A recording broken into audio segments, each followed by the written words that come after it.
কল্যাণীর ITI লুমিনাসের এবারের পুজোর theme মায়ানমারের বুদ্ধ মন্দির। গত কয়েক বছর ধরেই কলকাতার সঙ্গে টেক্কা দিয়ে পুজো করে চলেছে কল্যাণীর একাধিক পুজো কমিটিগুলি। দেখা গেছে মানুষের ঢল। এবার নতুন উদ্যমে শুরু হয়ে গেছে তাদের পুজো প্রস্তুতি। প্রতি বছরের মতো এবারেও কল্যাণীর আইটিআই মোড়ে লুমিনাস ক্লাবের দুর্গাপুজোর নেতৃত্বে ছোঁয়া এনে দর্শনার্থীদের মুগ্ধ করতে প্রস্তুত। 2025 সালে এই পুজোর মূল থিম নির্ধারিত হয়েছে মায়ানমারের বৌদ্ধ মন্দিরের অনুকরণে। ঐতিহ্য, সংস্কৃতি এবং ধর্মীয় স্থাপনের এক অপূর্ব মিশ্রণ এবছরের পুজো মণ্ডপে ফুটিয়ে তোলা হবে বলেই জানাচ্ছে ক্লাব কর্তৃপক্ষ। বিশ্ব সংস্কৃতির নানা দিক তুলে ধরার চেষ্টা তারা প্রতি বছরই করে থাকেন। এবার বেছে নেওয়া হয়েছে দক্ষিণ পূর্ব এশিয়ার প্রাচীন সভ্যতার প্রতীক মায়ানমারের বুদ্ধ মন্দির।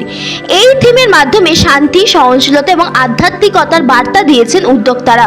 33তম বর্ষে এবারের পুজো মণ্ডপ তৈরি হচ্ছে মায়ানমারের বিখ্যাত বৌদ্ধ মন্দির।